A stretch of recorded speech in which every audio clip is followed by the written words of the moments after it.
Here's a question I want to put to you, Eric. Who leads this Oregon group in receiving yards in 2024? I actually just did an exercise on yesterday, on this topic. I made predictions for offense. I made predictions for defense, and I landed with Tez.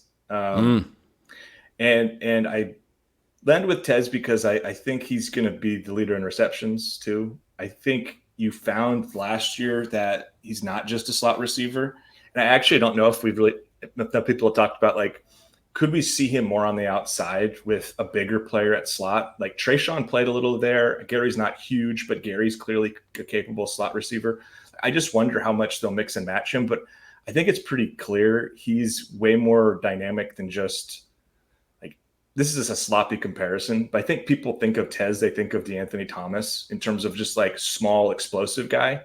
Like Tez is a much nobody's DeAnthony Thomas. Nobody's DeAnthony Thomas. Like I get stylistically that comparison. I think it's the wrong comparison. I'm glad you land there because I have not seen a college football player run and move like he did since he played college football, and I watch a lot of college football. My point was, I think people think because of the size, because they're both about the same size. Maybe Tez is an inch or two taller. Tez is a much better route runner. Tez is a more advanced player in terms of actually catching the football and actually finishing plays. D'Anthony, as you said, no one's quite explosive like that. No one sets up broken tackles quite the same way, zigzag like that. No, there's video game step and stuff. I mean, it's crazy. The Wazoo play is forever burned in every Oregon fan's memory. I don't care how bad that Wazoo team was. That's one of the craziest plays I've ever seen. Imagine being that guy too, and just throughout your life, you're like, I was the guy who got like turned around four times. I tell you what, if I'd played football in high school, Eric, I would have been that guy on athletes far less athletic than DeAnthony Thomas. But my point is, I think Tez is going to surpass what he did last year. I think Oregon is going to throw the ball less than last year, but be pretty close to some of the numbers. Obviously, they're not going to get to 4,500 pass yards because that was a school record, and that's ridiculous. But I actually I wrote down, I think, like 1,180 yards for Tez this year, which is maybe it was 1,200 because he had 1,182 last year. I had an increase. I think I had 1,210 or something like that. But I wouldn't be surprised if it's back-to-back years with 1,000-yard receivers because I think Evan Stewart's going to be right there. And the advantage that Evan has is that, again, I was talking about earlier the ADOT conversation, or kind of like the PFF. And it was one of the more illuminating things looking through all the stats was that Troy Franklin's ADOT was 12.6 last year, and Tez Johnson's was like 7.5. And so if we're talking about a 5-yard difference, and just for those who are not those who are not aware, that is average depth of target. Yes. So we're talking about how far downfield you are when the ball is caught. Right. And I found that to be really interesting within this sort of conversation because I went back and forth between Stewart and Johnson for the answer, because if we think Stewart's going to have, and again, I think he's playing more the X receiver, kind of the same sort of role as we saw from Troy. We could be wrong. I don't know. We might get into this and go like, actually, they're going to put Trayshawn's going to play X or something like that. And they're going to have Evan. He could. I mean, who knows? Like, they've got so many talented receivers. But my point is, like, I think these guys are going to be finished pretty close. But I do think Tez is going to catch, like, I wouldn't be surprised if he breaks his own record for receptions. I think I predicted he would. I think he'll get close to 90, and I think he'll have close to 1,200 yards or so receiving and 10 touchdowns again, because I think I think people are two things. Like I said, people compare him to like a DeAnthony, and people also like attribute way too much his connection with his brother. And I'm not saying that wasn't an impact. I just think. Wait, are you telling me Bo Nix was Tez Johnson's brother? Had you not heard? Oh. I've not heard. I didn't know that. I watched so much football last season. I watched a lot of Oregon football. I never knew that. That's amazing. I can't believe it.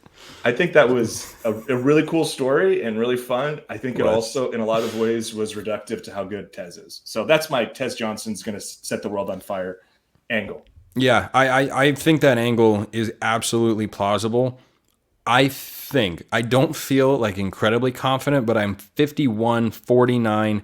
Evan Stewart leads the team in yards, but I have been for a long time, and I have not wavered off the notion that Tez will lead the team in receptions, because last year at Oklahoma, Dylan Gabriel had a capable receiving core, was not as good as what he's working with this year, but the guy who led the team in receptions was Drake Stoops, who was a smaller slot receiver. He led the Right. team in receptions and I think in yards as well. So Tez is going to give you more yak than Drake Stoops did. And I just think that kind of comfort and familiarity is there. Whereas, the Evan Stewart connection, we saw it a couple times in the spring game. Gabriel will take his shots down the field, and when Stewart, cooks a corner by 7 yards, yeah, you're gonna throw it down there and just let him go up there and get it. But one thing I was thinking about in the difference between Tez and DeAnthony, the Washington State back shoulder fade touchdown last year from Bo Nix, one of the best hookups they had all season.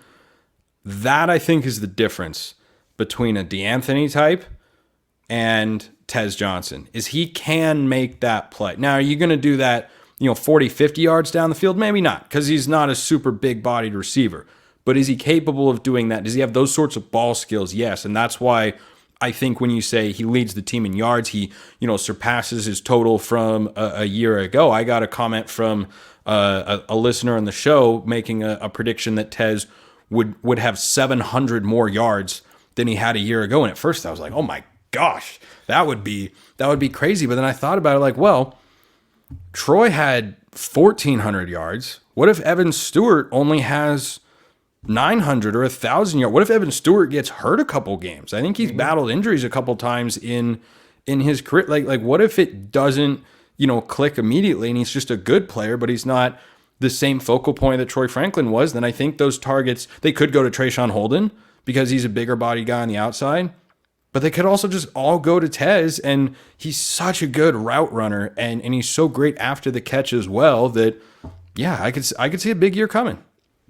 Where do you land on who the number, okay, if we're assuming Evan plays X and we assume, Tez is your starting slot, have you landed on who the Z is? I'm Trayshawn Holden all the way. I'm a huge Trayshawn Holden fan. I would feel really good about Oregon's receiver room if they'd never added Evan Stewart. They did, so I think it's probably the best in all of college football. But if, God forbid, Evan Stewart gets injured, I don't know that the drop-off is substantial. It's there.